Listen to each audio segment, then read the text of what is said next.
नमस्कार, मैं हूं आपके साथ ज्योतिका। आइए रुक करते हैं फटाफट खबरों की ओर। केरल में गृह मंत्री अमित शाह ने केरल के वायनाड में हुए भूस्खलन की घटना को लेकर बुधवार को राज्यसभा में अपनी बात रखी। उन्होंने केरल की लेफ्ट सरकार को घेरते हुए कहा कि ऐसी आपदा की आशंका के मद्देनजर केरल सरकार को पहले ही आगाह किया गया था। उन्होंने आरोप लगाया कि आमतौर पर कई राज्य ऐसी चेतावनियों पर ध्यान देते हैं, लेकिन केरल सरकार ने इसे नजरअंदाज किया। अमित शाह ने वायनाड में भूस्खलन में जान गंवाने वालों के प्रति संवेदना व्यक्त की है। केंद्रीय मंत्री ने कहा, कांग्रेस पार्टी ने जो हरकत की है उसकी निंदा करता हूं।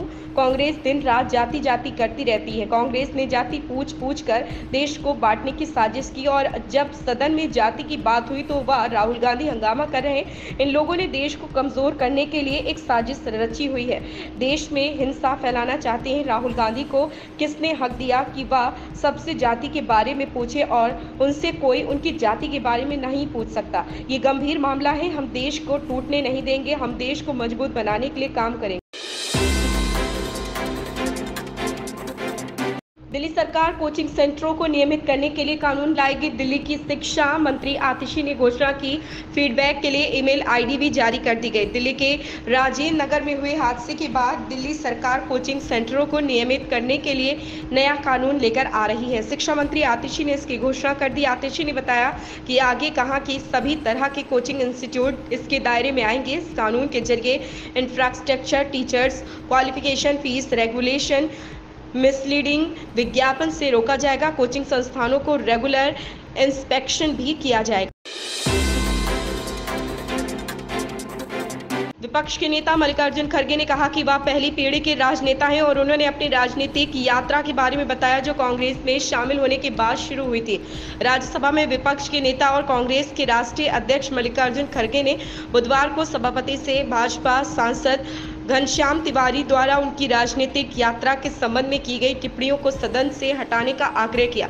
इस पर सभापति जगदीप धनखड़ ने कहा कि वह घनश्याम तिवारी द्वारा की गई टिप्पणियों पर गौर करेंगे। इसके साथ ही उन्होंने खड़गे को आश्वासन दिया कि कांग्रेस को ठेस पहुंचाने वाला कोई भी शब्द रिकॉर्ड में नहीं रहेगा। HD कुमार स्वामी ने कहा कि पदयात्रा को लेकर उनकी पार्टी को विश्वास में नहीं लिया गया। साथ ही उन्होंने हासन जिले के एक नेता को कथित तौर पर प्रदर्शन का नेतृत्व करने की जिम्मेदारी देने के लिए भाजपा की आलोचना की। कर्नाटक में मैसूर शहरी विकास प्राधिकरण घोटाले को लेकर उठा सियासी विवाद थमने का नाम नहीं ले रहा। भारतीय जनता पार्टी और जनता दल सेक्युलर साथ मिलकर कांग्रेस सरकार को घेरने के लिए पदयात्रा निकालने की तैयारी कर रही थी। संबित पात्रा ने कांग्रेस की जाति सर्वे पर सवाल उठाते हुए पूछा कि राहुल गांधी का आरोप है कि उनकी जाति पूछी गई और यह अपमानजनक है। तो अगर राहुल गांधी की जाति पूछना अपमानजनक है तो फिर देशवासियों की जाति पूछना क्या अपमानजनक नहीं है? राहुल गांधी द्वारा अनुराग ठाकुर पर गाली देने और उनकी जाति पूछने का आरोप लगाया। इस मुद्दे पर राजनीति गरमाई हुई है। अब भाजपा ने इस मामले में अपना पक्ष रखा है और कांग्रेस और राहुल गांधी पर तीखा हमला किया। मुख्यमंत्री योगी आदित्यनाथ ने विधानसभा में दावा किया है कि यूपी में भाजपा की सरकार आने के बाद एनपीएस में सरकार की तरफ से होने वाले योगदान को 14% कर दिया गया है। यूपी के मुख्यमंत्री योगी आदित्यनाथ ने विधानसभा में दावा किया है कि यूपी देश का पहला राज्य है जहां कर्मचारियों की पेंशन में राज्य सरकार का योगदान 14% है। वह विधानसभा में सवालों का जवाब दे रहे थे। उन्होंने कहा कि एनपीएस 2005 में लागू हो गई थी। इस योजना के तहत कर्मचारियों के खुलने वाले अकाउंट में सरकार और कर्मचारी दोनों को 10-10% योगदान देना।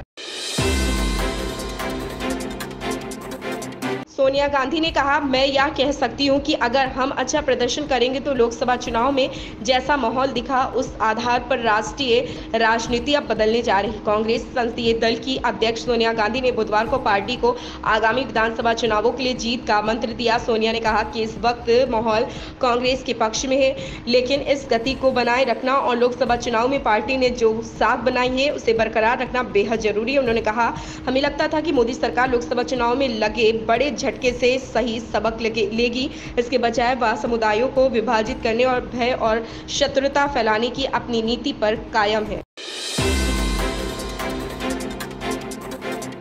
भारत और श्रीलंका के बीच जारी 3 मैचों की T20 सीरीज का अंतिम मुकाबला पल्लेवल में खेला गया। श्रीलंका ने टॉस जीतकर पहले गेंदबाजी का फैसला लिया। भारत ने श्रीलंका को 138 रनों का लक्ष्य थमाया।